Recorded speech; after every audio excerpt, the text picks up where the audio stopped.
Hey guys, I'm Andrea and welcome to episode 30. That's 30 of Careers Are Weird. That's so epic. I'm so happy.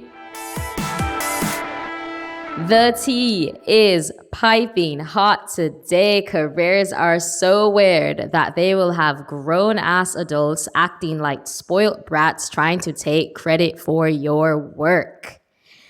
Exhale and let that one sit for a minute.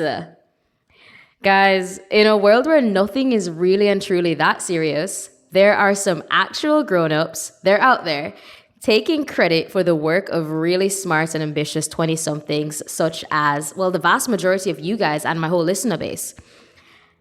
It's really unfortunate that this is a frequent off-air conversation with so many of you guys. When I get a long 15-minute voice note, some of your voice notes come to me longer than a podcast episode. This is a topic, a massive topic. And you know what? It's also happened to me multiple times in my short 6-year career. So careers are weird, and sometimes we end up with people who lack a conscience in leadership. So what do we do when this BS happens? First of all, take a deep breath, and whatever email you think you are about to write, don't do it. And I'm saying that as someone who is very much a keyboard warrior when I want to be. Do not send any emails just yet. If you're corporate, the reality is it's a really awkward situation because the person doing this is most likely way more senior than you are, and it could lead to a lot of problems and headaches for you because corporate politics are very, very real. So instead of going keyboard warrior, let's talk strategy, which happens to be one of my top skills on LinkedIn. But let's be real. If someone is petty enough to steal your thunder, then you need to be smart enough to outshine them in the long game. So let's be really, really smart about this. So number one, remember it's not the end of the world. Yes, it was your work. Yes, they took credit, but they cannot replicate it in the future. You are smarter than them, obviously, or else they wouldn't plaster their name on your work, and you're capable of doing even better work in the future. So think of it like this. You've got more brilliance where that came from, and they don't. So you do you, and you let them live in their mediocrity while you keep growing. And you know the really unfortunate things about this, guys, is the type of people most likely to rip off a young millennial's work is some Gen Xer, and it sucks. But then you have to think to yourself that when you become a leader, that's when you can remember these situations and be the leader that you needed when you were young and still growing in your career. Because look, the current Gen Xers, they won't be in the workforce for that much longer. And as millennials, we're going to be the next C-suite and exec directors, etc., general managers. And it's our job to not replicate these behaviors when we hit those positions. I'm sure it sounds like I'm attacking Gen X instead of boomers, and that's mostly because boomers have pretty much hit their peak, and it's the Gen Xers that still have a little room to get a little promotion by any means necessary. That are the main culprits in these stories, right? So don't send the angry email just yet. Hold fire. We're going to email, but we're going to tone it down. Number 2, document. Now, this is very much what I said in the first episode of the year when I said to keep a win tracker. That's where you document all your gold stars, all the good things that you did. This sort of scenario is where you'd put that. So the work that you did, you save it, you document it, you ensure it goes towards your KPIs. So yeah, save your best work. Keep the emails, keep the presentations, keep the drafts. You see that V_V1 _V2 _V27 final. Keep all of them, because the reality is if your work contributes to KPIs or major wins, you need to make sure that there is a paper trail. So this documentation isn't just for when someone takes credit for your work, although it's helpful when they do. It's also for when you need to prove your worth in performance reviews or even during salary negotiations. It's still January, so there's still plenty of time to start that win tracker. But receipts, my friends, always keep the receipts. And I feel like I need to do a mini sidebar here because you guys listening may hear this and think that this is me saying to just roll over and let the credit stealing go.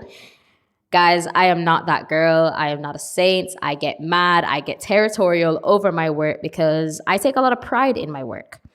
And I know I opened this episode by saying nothing's really that serious, but disclaimer, that is something that I am actively learning and practicing because human nature for me is to take a lot of things personally. I'm working on it, but I do that, right? So I will always go to the person and make it clear that the current situation is not an accurate representation of the work that has been done. Corporate politics do, however, dictate that I will say it politely and respectfully, but I'll never, ever leave it unsaid. I'm definitely one to talk. I won't threaten you because I do understand that in most situations, I am going to be substantially more junior than the villain in question. Let's be real, I'm 28 and it's never ever been the 22-year-old intern that does this to me. So I do believe that as young people in our careers, we owe it to ourselves to speak up respectfully, have the in-person conversation with the person and follow it up with a polite email. And guys, use AI, use ChatGPT to make it polite. Because I don't know about you guys, but if I am fired up from fighting for some things that are important to me, whatever email I type out after that is going to need to be run through ChatGPT because I am no saint and I love to write. And that was just a sidebar to say that with the strategy for this episode, I'm not at all saying to roll over. I'm saying to always have one conversation first, because the thing is when you have a question like that, it's either a 50% yes, 50% no. So you can ask for appropriate credit and they can say yes or no. If they say yes, then amazing. Good thing you flagged it and you asked the question. If they say no, make a document of it and take those deep breaths. So all of that is what to do when it happens. Here's how to prevent the next occurrence. Something I always say to you guys is be the thought leader on the topic in public so that whatever happens, you can be found and identified for your expertise. Cool, they stole your work, but guess what? You still hold the knowledge, the skill sets, the know-how. So write about it and post it on LinkedIn, post it on your portfolio, your blogs, your websites, really wherever it is in public and whichever one you use, because yes, they can take credit for one bit of work, but they can't take credit away from the rest of your work. You have more of where that came from. They don't. Really simple. You have more. You can create more. They cannot. And I know half of you don't like posting on LinkedIn, but guys, build your reputation as the go-to person for that skill or knowledge area so that people will naturally associate that knowledge with you, okay?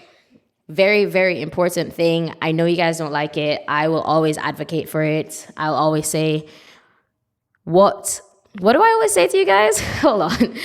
I always say to you guys that, what is basic knowledge to you is what is basic knowledge to you in your industry is Einstein level knowledge to someone else in another industry. So always post what you know, what you think is basic, because it will help you so much. On the note of preventing the next occurrence, get yourself a work champion. So this is someone in leadership who believes in you, who will advocate for you, who will help you tiptoe through the corporate politics sometimes, because it sucks that there's corporate politics. And, you know, this kind of sounds funny, like get a work champion, because it's like we're going to an adultier adult to ask for help in dealing with a spoiled brat for taking credit for your work. And I know it all sounds so high school, but it's actually really helpful to network with people internally who will champion for you, because it's really helpful to have someone in your corner, and that can make all the difference in navigating these situations. Again, on that same note, with the champion is to get a mentor to help you see through a lot of this. A good mentor will help you see these situations clearly, give you advice on navigating them, and remind you that one person's pettiness isn't worth derailing your career over. So yeah, I mean, here's the deal. People are taking credit for your work. It's not fair, but it's not the end of the world. You're better, smarter, and more capable than that one project. Document your wins, share your expertise, build relationships with champions and mentors, and then focus on what's next. Because let's be real, they will need to find someone else's work to steal very soon while you keep doing your thing. Okay? So, yeah, that's the strategy, you guys. Careers are weird. We do different things. We have different paths. We have good characters and villains in our varied stories. By varied stories, I mean our varied companies. But we've got similarities in the terms of the fact that, hey, stuff doesn't always go to plan. And it's okay. It's not the end of the world.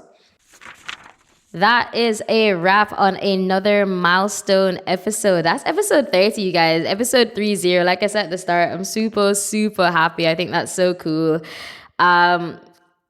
Everything about the show has just been so amazing. What I'm learning, how I'm processing my experiences and listening to your experiences to really think about how we can all collectively not just survive, but thrive in our different careers.